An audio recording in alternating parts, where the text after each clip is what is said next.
Hi, it's Robin Cooper with Equip 222. I am going over our literature syllabus for 7th grade.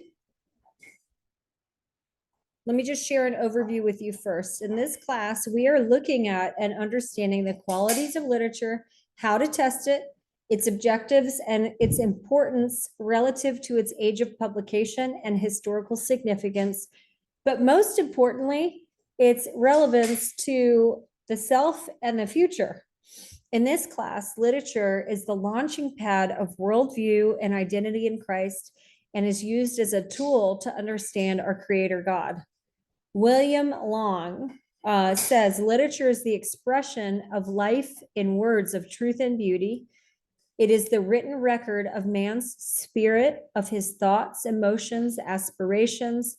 It is the history and the only history of the human soul. It is characterized by its artistic, suggestive, and permanent qualities. The two tests of literature are that its universal interest and its personal style. Its object, aside from the delight it gives us, is to know man, and that is to know the soul of man rather than his actions. And since it preserves to the race the ideals upon which all our civilization is founded, it is one of the most important, delightful subjects that can occupy the human mind. That is a paraphrase of some of the wisdom of William Long.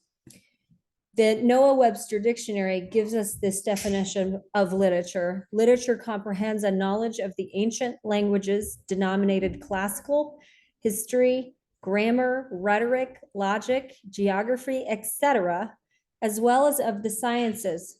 A knowledge of the world and good breeding give luster to literature.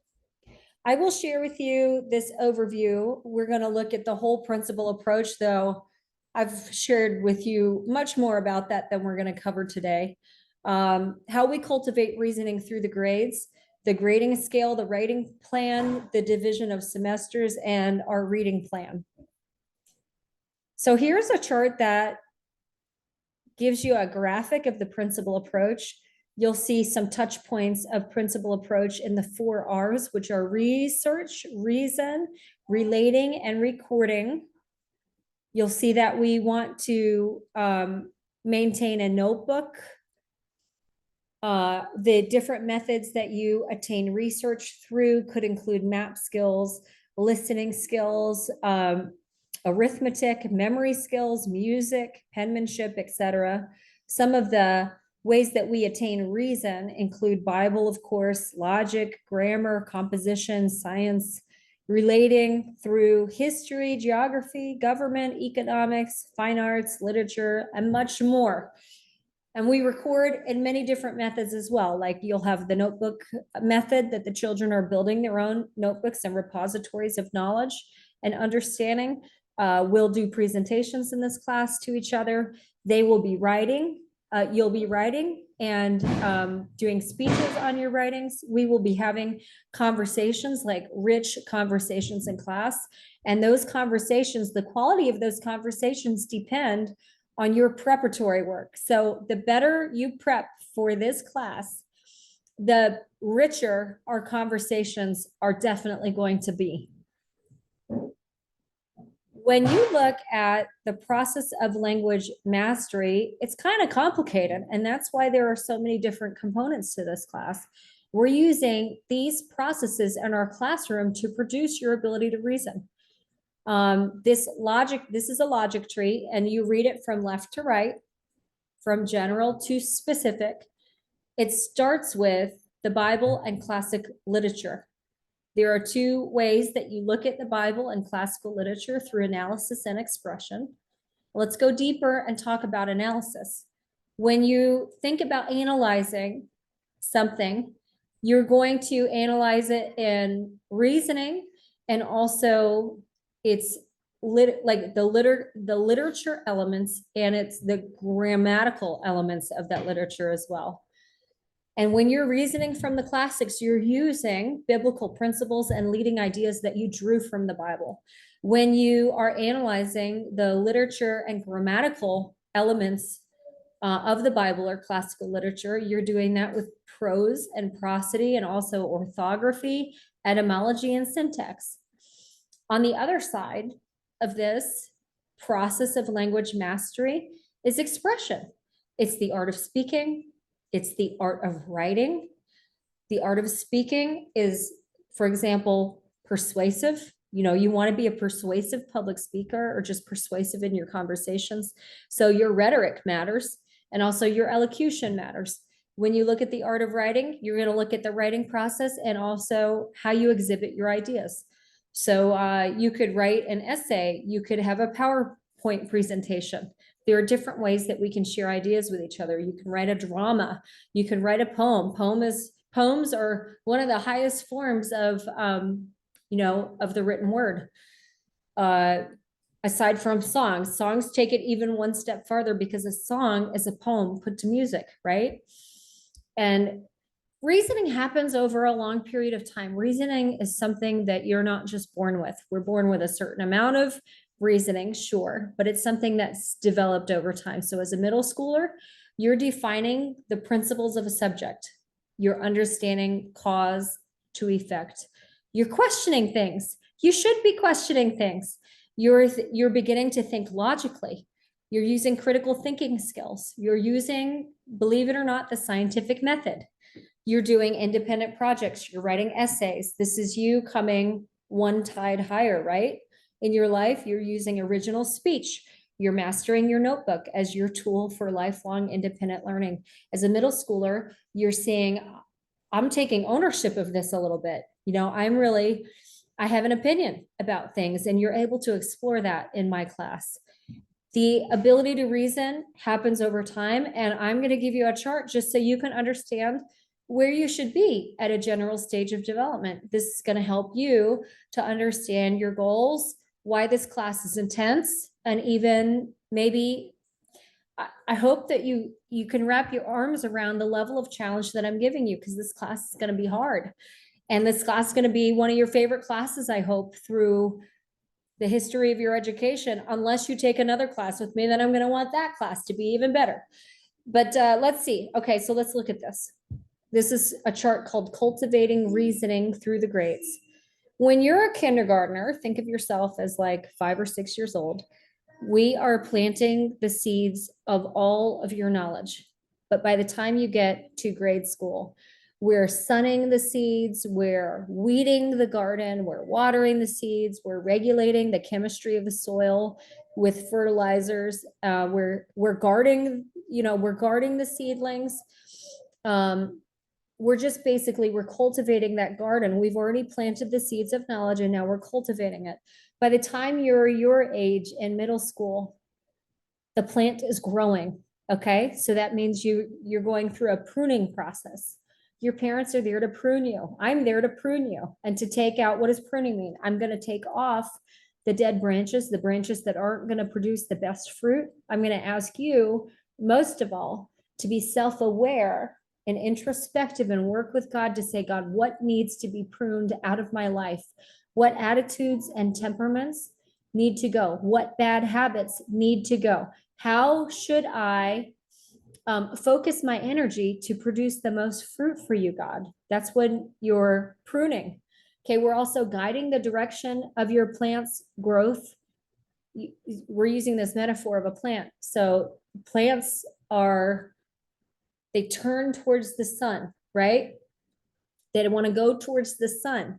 And I love that metaphor, because we want to go towards Jesus, but you've got to figure out where you're going to guide your attention, because those things that you attenuate to, those things you focus on, that's what's going to grow in your heart. It's really true.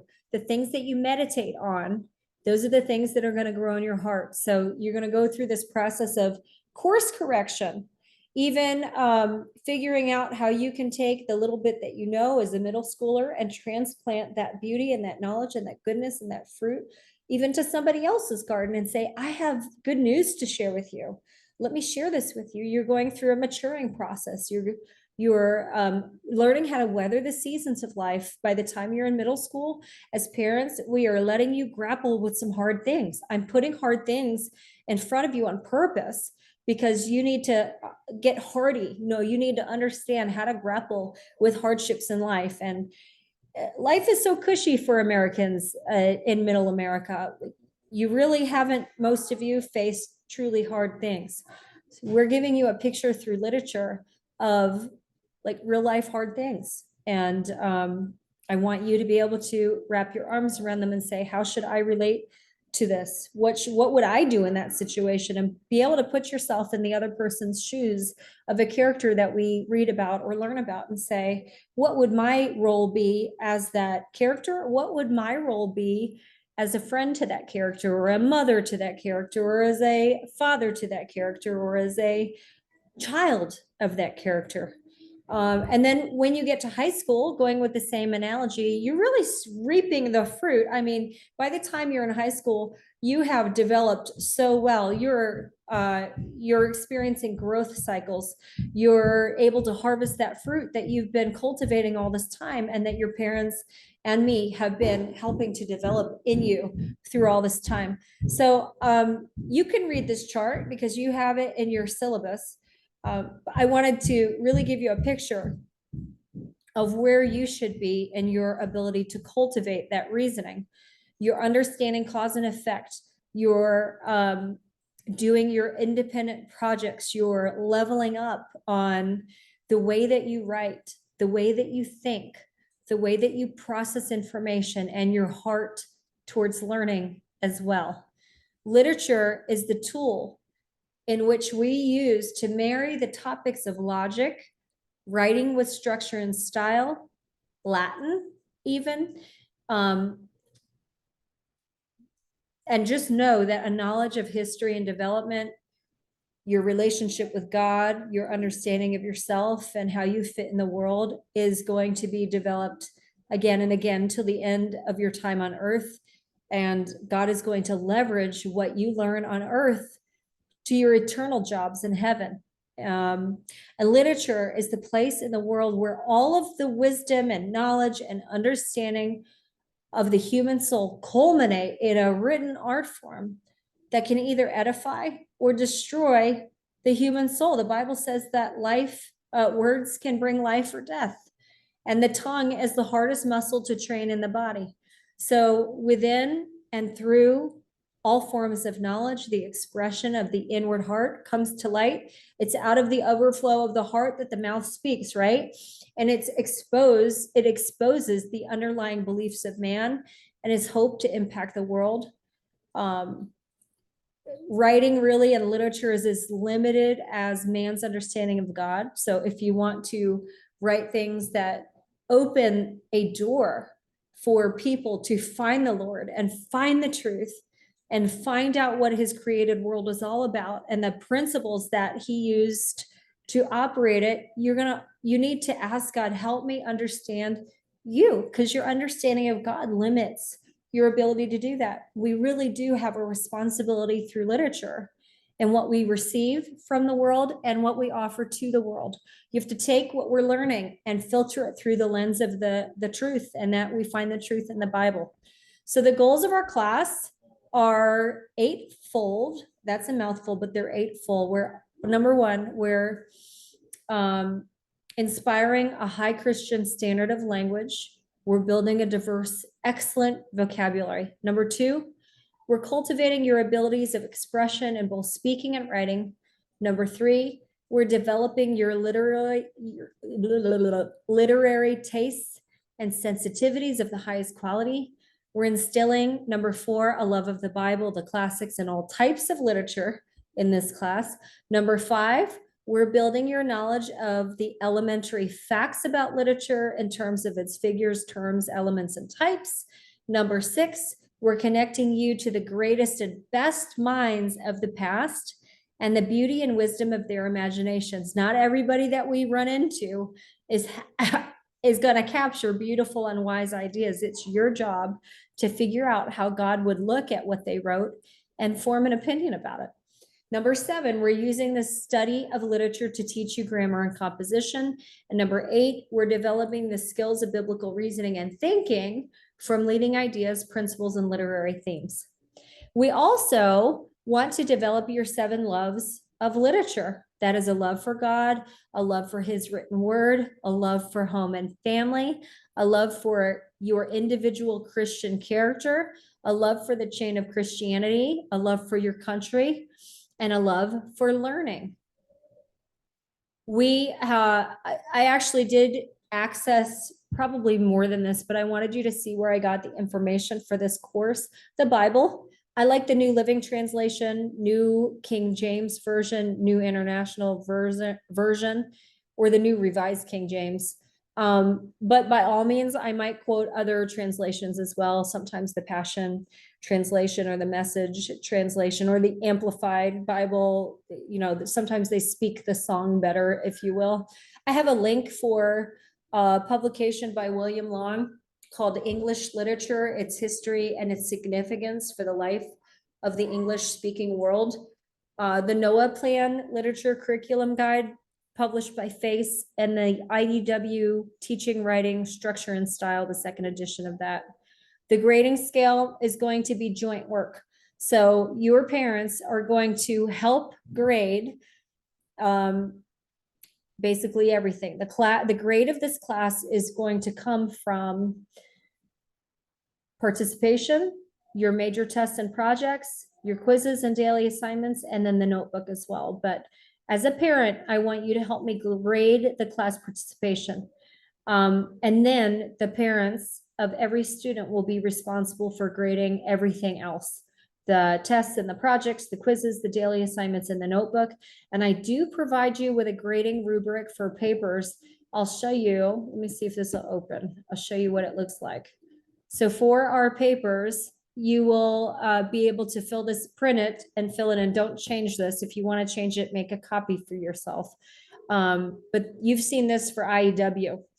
And this is, for example, general points for your name at the top of your checklist, name and date, whether you finished your fix-it grammar lessons, your keyword outline and rough draft points, composition points.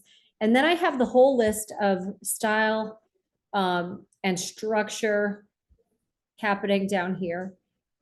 If your child is not doing that particular type of style or structure, you're not going to give points for it. That's how that works.